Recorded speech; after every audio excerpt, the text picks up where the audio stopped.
মধ্যপ্রাচ্যের গুরুত্বপূর্ণ নৌপথ হরমুজ প্রণালী দিয়ে চলাচলের চেষ্টা করা দুটি তেলবাহী ট্যাংকারকে ফিরে যেতে বাধ্য করেছে ইরান। ইরানি গণমাধ্যম জানায়, বতসোয়ানা ও অ্যালেঙ্গার পতাকাবাহী জাহাজ দুটি অনুমোদন ছাড়াই এই কৌশলগত জলপথ দিয়ে চলাচলের চেষ্টা করছিল। ইরানি বাহিনী সতর্কতা দেওয়ার পর ওই দুটি জাহাজকে ঘুরিয়ে দেওয়া হয়। যা ইরানের দাবি, যুক্তরাষ্ট্রের চলমান সামুদ্রিক অবরোধের কারণে তারা এই পদক্ষেপ নিয়েছে। সতর্ক বার্তার পর জাহাজগুলোকে পথ পরিবর্তন করতে বাধ্য করা হয়। ইরান ও যুক্তরাষ্ট্রের শান্তি চুক্তি নিয়ে আজ ইসলামাবাদে দ্বিতীয় দফায় বৈঠক হওয়ার কথা থাকলেও ইরান জানিয়েছে তারা এই আলোচনায় অংশ নেবে না। তেহরান জানিয়েছে, হরমুজে যুক্তরাষ্ট্র অবরোধ অব্যাহত রাখায় এবং চুক্তিতে যুক্তরাষ্ট্র অস্বাভাবিক সব দাবি করায় আলোচনায় যাবেন না ইরানের প্রতিনিধিরা। ইরানের রাষ্ট্রীয় সংবাদ সংস্থা ইরনা জানিয়েছে, যুক্তরাষ্ট্রের অতিরিক্ত দাবি, অবাস্তব প্রত্যাশা, অবস্থানের বারবার পরিবর্তন, অনবরত বিরোধিতা এবং নৌ অবরোধকে তারা যুদ্ধবিরতির লঙ্ঘন হিসেবে দেখছে। রবিবার মার্কিন প্রেসিডেন্ট ডোনাল্ড ট্রাম্প জানান, সোমবার ইরানের সাথে দ্বিতীয় দফায় বৈঠক হওয়ার কথা রয়েছে। তিনি জানান, এই আলোচনায় অংশ নিতে ইসলামাবাদে যাচ্ছেন বিশেষ দূত স্টিভ উইটকফ। তবে পাকিস্তানের মধ্যস্থতাকারীরা এখনও বৈঠকের বিষয়ে নিশ্চিত করেননি বলেও জানান ট্রাম্প। যুক্তরাষ্ট্র ইসরায়েলের সাথে যুদ্ধের আগের চেয়েও দ্রুতগতিতে ক্ষেপণাস্ত্র ও ড্রোনের মজুত করছে ইরান। রবিবার ইরানের ইসলামী বিপ্লবী গার্ড বাহিনী আইআরজিসি অ্যারোস্পেস ফোর্সের commander brigadier general Majid Musavi এই দাবি করেন। সামাজিক যোগাযোগ মাধ্যমে ক্ষেপণাস্ত্র ও ড্রোনের মজুত, রক্ষণাবেক্ষণ এবং পুনর্নির্মাণ কাজের ভিডিও পোস্ট করে আইআরজিসির এই কমান্ডার জানান, যুদ্ধবিরতির সময় ক্ষেপণাস্ত্র ও ড্রোন উৎক্ষেপণ ব্যবস্থা পুনরায় সচল করার গতি যুদ্ধপূর্ব সময়কেও ছাড়িয়ে গেছে। জেনারেল মুসাভি বলেন, যুদ্ধবিরতির এই সময়ে ক্ষেপণাস্ত্র ও ড্রোন উৎক্ষেপণ সরঞ্জাম আধুনিকায়ন ও পুনরায় তৈরির গতি যুদ্ধের আগের চেয়েও বেশি। যুক্তরাষ্ট্র ও ইসরায়েলের প্রায় 5 সপ্তাহের নজিরবিহীন হামলার পরও ইরানের বেশিরভাগ অস্ত্রভান্ডার অক্ষত রয়েছে, যার মাধ্যমে শক্তিশালী প্রতিরোধ বজায় রেখেছে ইরানি বাহিনী। মার্কিন গোয়েন্দা ও সামরিক কর্মকর্তারা এক মূল্যায়নে এমনটাই জানিয়েছে। বিস্তারিত জানাচ্ছেন মনিরুজ্জামান বাবু। ইরান ও যুক্তরাষ্ট্রের মধ্যে এই মুহূর্তে 2 সপ্তাহের যুদ্ধবিরতি চলছে, যা 22 এপ্রিল শেষ হবে। স্থায়ীভাবে যুদ্ধের অবসানে আলোচনা চলছে, তবে নতুন করে আবারও সংঘাত শুরু হতে পারে বলেও আশঙ্কা রয়েছে। এরই মধ্যে একটি প্রতিবেদন প্রকাশ করে মার্কিন সংবাদ মাধ্যম নিউ ইয়র্ক টাইমস। প্রতিবেদন মতে, মার্কিন গোয়েন্দা ও সামরিক কর্মকর্তারা জানিয়েছেন, ইরান এখনও যুদ্ধের আগের ড্রোন অস্ত্রভান্ডারের প্রায় 40% এবং ক্ষেপণাস্ত্র উৎক্ষেপণ যন্ত্রের 60%-এর বেশি অক্ষত রাখতে সক্ষম হয়েছে। কর্মকর্তারা জানান, গত 8 এপ্রিল থেকে শুরু হওয়া 2 সপ্তাহের যুদ্ধবিরতির পর থেকে 100টিরও বেশি লঞ্চার উদ্ধার করা হয়েছে, যেগুলো গুহা ও বাংকারে লুকানো ছিল। এতে বোঝা যাচ্ছে, ইরান আবার তাদের সামরিক সক্ষমতা গড়ে তোলার চেষ্টা করছে। তারা আরও বলেন, হামলায় ক্ষতিগ্রস্ত ডিপো ও ভূগর্ভস্থ স্থাপনার ধ্বংসস্তূপের নিচে চাপা পড়ে থাকা ক্ষেপণাস্ত্রগুলো উদ্ধার করার চেষ্টা চলছে। কিছু হিসাব অনুযায়ী এই উদ্ধার কাজ শেষ হলে ইরান তাদের যুদ্ধপূর্ব অস্ত্রভান্ডারের প্রায় 70% পর্যন্ত পুনরুদ্ধার করতে পারে। যদিও অস্ত্র তৈরির অবকাঠামোতে বড় ধরনের ক্ষতি হয়েছে, তবুও যুক্তরাষ্ট্রের কর্মকর্তারা মনে করেন, ভবিষ্যতে হরমুজ প্রণালীর জাহাজ চলাচল বন্ধ করে দেওয়ার মতো ক্ষমতা ইরানের এখনও যথেষ্ট আছে। বিশ্লেষকরা বলছেন, এখন ইরানের প্রতিরোধ কৌশল মূলত ভৌগোলিক অবস্থান এবং অসম শক্তির উপর নির্ভর করছে। এদিকে রাশিয়াও এই পরিস্থিতি নিয়ে মন্তব্য করেছে। রাশিয়ার নিরাপত্তা পরিষদের উপপ্রধান দিমিত্রি মেদভেদ বলেন, একটা বিষয় নিশ্চিত, ইরান তার পারমাণবিক অস্ত্র পরীক্ষা করেছে, যার নাম হরমুজ প্রণালী। এর সম্ভাবনা সীমাহীন। তবে ইরান এখন পর্যন্ত যুক্তরাষ্ট্রের নৌ অবরোধের বিরুদ্ধে সরাসরি বড় কোনো পদক্ষেপ নেয়নি, যদিও এই অবরোধের কারণে সামুদ্রিক বাণিজ্য বড় ধরনের বিঘ্ন ঘটেছে। কর্মকর্তারা জানান, ইরানের প্রায় 90% অর্থনৈতিক কার্যক্রম সমুদ্রপথে হয়, যার দৈনিক মূল্য প্রায় $340 মিলিয়ন। সাম্প্রতিক দিনে এই বাণিজ্য বড় অংশই বন্ধ হয়ে গেছে। মনিরুজ্জামান বাবু, 71।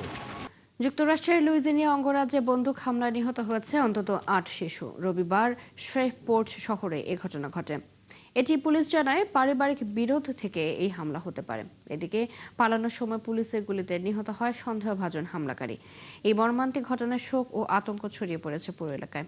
আরো জানাচ্ছেন দেওয়ান মুবাশশিরা হোসেন। যুক্তরাষ্ট্রের দক্ষিণাঞ্চলীয় অঙ্গরাজ্য লুইজিয়ানাতে ভয়াবহ বন্দুক হামলায় প্রাণ গেছে অন্তত ৮ শিশুর। স্থানীয় সময় রবিবার ভোরে শ্রেফপোর্ট শহরে ঘটে এই মর্মান্তিক ঘটনা। ভোর ৬টার কিছু পর একাধিক বাড়ি জুড়ে বন্দুক হামলা চালানো হয়। এতে অন্তত ১০ জন গুলিবিদ্ধ হন, যাদের মধ্যে ৮ জনই শিশু। তাদের বয়স ছিল ১ থেকে ১৪ বছরের মধ্যে। ভোরের দিকে আমরা কল পাই। ঘটনাস্থলে গিয়ে দেখি একাধিক বাড়িতে বন্দুক হামলা হয়েছে। নিহতদের সবাই শিশু। এর মধ্যে হামলাকারীর নিজের সন্তানও রয়েছে। ঘটনার পর অভিযুক্ত বন্দুকধারী একটি গাড়ি ছিনতাই করে পালানোর চেষ্টা করে। পরে পুলিশ ধাওয়া করলে পাশের এলাকায় গিয়ে বন্দুকযুদ্ধে সে নিহত হয়। এতে আইনশৃঙ্খলা বাহিনীর কেউ আহত হয়নি।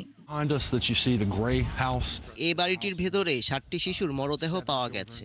আর একটি মৃত শিশুকে পাওয়া গেছে, যাকে দেখে মনে হয় সে বাড়িটির পিছন দিক দিয়ে ছাদে উঠে পালানোর চেষ্টা করছিল। এই ঘটনাকে ইতিহাসের সবচেয়ে ভয়াবহ ট্র্যাজেডিগুলোর একটি বলে উল্লেখ করেছেন লুইজিয়ানার মেয়র। হামলার কারণ এখন পর্যন্ত জানা যায়নি। একই সঙ্গে স্থানীয় ও অঙ্গরাজ্য পুলিশ যৌথভাবে তদন্ত চালিয়ে যাচ্ছে।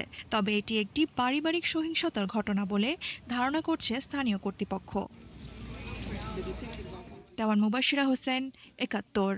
ভারতের তামিলনাড়ুর বিরুধুনগড় জেলায় একটি আতশবাজি তৈরির কারখানার বিস্ফোরণে অন্তত ২০ জন আহত হয়েছেন বেশ কয়েকজন। স্থানীয় কর্তৃপক্ষের ধারণা, রাসায়নিক পদার্থ মেশানোর সময় সংঘর্ষের ফলে বিস্ফোরণটি ঘটে থাকতে পারে।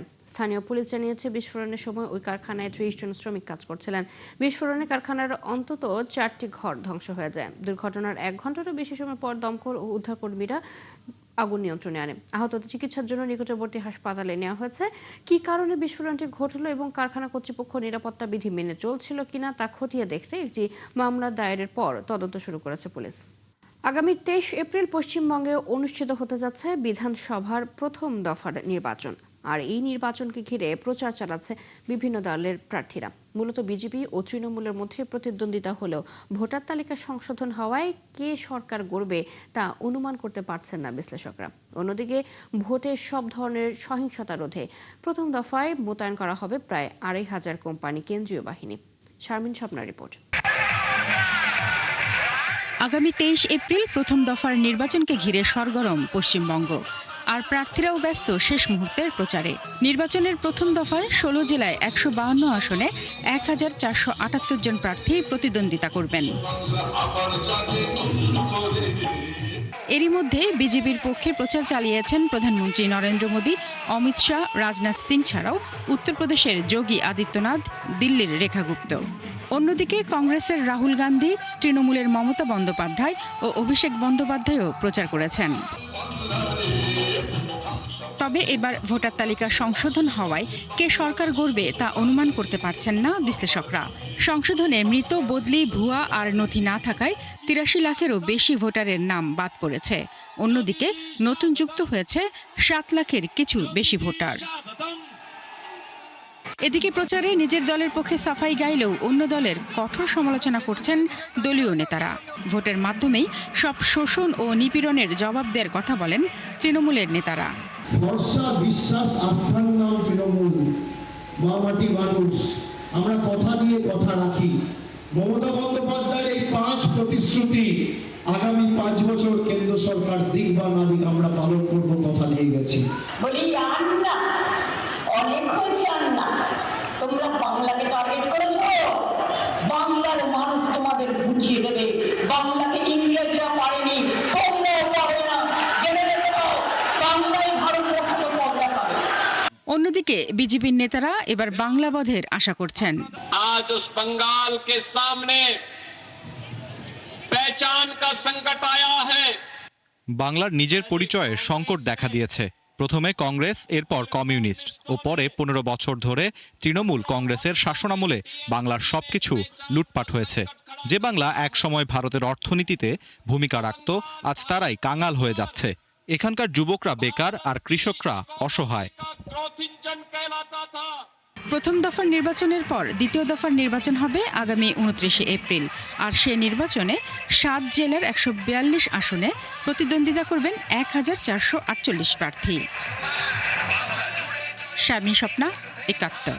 মিয়ানমারের সামরিক অভ্যুত্থানে ক্ষমতাচ্যুত গণতান্ত্রিকভাবে নির্বাচিত সবশেষ প্রেসিডেন্ট ইউ উইন মিন মুক্তি পেয়েছেন। 5 বছরেরও বেশি সময় কারাগারে আটক থাকার পর মুক্তি পেলেন তিনি। ঐতিহ্যবাহী নতুন বছর উপলক্ষে ঘোষিত সাধারণ ক্ষমার আওতায় মুক্তি পেয়েছেন বলে জানায় মিয়ানমারের সংবাদ মাধ্যম। কারাগার থেকে মুক্তি পেয়ে তিনি রাজধানী নেপিডোতে নিজ পরিবারের সাথে দেখা করেন। এ সময় সাংবাদিকদের সাথে আলাপকালে তিনি কোনো আইন না ভাঙার দাবিও করেন। 2021 সালের ফেব্রুয়ারিতে মিয়ানমারের সামরিক বাহিনী অভ্যুত্থানের মধ্য দিয়ে নোবেলের শান্তি পুরস্কার জয়ী অং সান সুচির নেতৃত্বাধীন নির্বাচিত সরকারকে উৎখাত করে ক্ষমতা দখল করে। চীনের আকাশ জুড়ে রঙিন বিস্ময়, হাজারো ঘুড়ির উড়াউড়ি। প্রাচীন ঐতিহ্য আর আধুনিকতার মেলবন্ধনে এক অনন্য আয়োজন চলছে 43তম উইফাং আন্তর্জাতিক ঘুড়ি উৎসব। বিস্তারিত জানাচ্ছেন আরাফাত ইসলাম। পূর্ব চীনের সাংদাং প্রদেশের উইফাং শহরে শুরু হয়েছে 43তম উইফাং আন্তর্জাতিক ঘুড়ি উৎসব। শুক্রবারের আকাশ যেন নানা রঙের ক্যানভাস, হাজারো ঘুড়িতে ভরে উঠেছে দিগন্ত। বিশাল আকৃতির কুমির, মহাকাশচারী, মাছ, ভালুক আর জনপ্রিয় কার্টুন চরিত্রের আদলে তৈরি নানা রকমের ঘুড়ি মুগ্ধ করেছে দর্শকদের। শুধু বিনোদন নয়, এই আয়োজন যেন শিল্প আর সৃজনশীলতার এক অপূর্ব মেলবন্ধন। দারুণ লাগছে, পুরো আয়োজনটা অসাধারণ। আমি বিশেষভাবে এই আয়োজনটা দেখতে এসেছি। এখানে সবাই খুবই উৎসাহী, অনেক ঘুড়ি প্রেমী একসঙ্গে ঘুড়ি উড়াচ্ছেন। চীনে ঘুড়ি উড়ানোর ইতিহাস বেশ পুরনো। 2000 বছরেরও বেশি পুরনো ঐতিহ্য আছে এই উৎসবের। সময় বদলেছে, তবে ঐতিহ্য এখনো জীবন্ত। আমি ছোটবেলা থেকেই ঘুড়ি উড়াতে ভালোবাসি, তবে প্রাপ্তবয়স্ক হিসেবে এই উৎসবে প্রথমবার এলাম। অভিজ্ঞতাটা দারুণ। হালকা ছুঁড়ে দিলেই ঘুড়ি আকাশে উঠে যায়। উইফাংকে বলা হয় বিশ্বের ঘুড়ির রাজধানী। শহর জুড়ে এখনো মেলে তার প্রাচীন নাম ইয়োয়ানদু, অর্থাৎ ঘুড়ির নগরীর ছাপ। উৎসবেই শুধু নয়, এখানে রয়েছে প্রায় 2000 ঘুড়ির সংগ্রহ নিয়ে একটি সমৃদ্ধ জাদুঘর। সেখানে দেখা যায় প্রাচীন চীন থেকে শুরু করে বিশ্বের বিভিন্ন সংস্কৃতির ঘুড়ি। উইফাং প্রাচীনকাল থেকেই ঘুড়ির রাজধানী। এখন এটি আরও আন্তর্জাতিক হয়ে উঠেছে। বিশ্বের নানা দেশের মানুষ এখানে এসে একসঙ্গে ঘুড়ি উড়ান। রঙিন আকাশ, ঐতিহ্যের ছোঁয়া আর বিশ্ব সংস্কৃতি মিলে উইফাংয়ের এই উৎসব বিনোদন শুধু নয়, হয়ে উঠেছে বৈশ্বিক সংযোগের অনন্য এক প্রতীক। ঘুড়ির রঙে রাঙা এই আকাশ যেন মনে করিয়ে দেয় সংস্কৃতি আর আনন্দের ভাষা সবার জন্যই এক।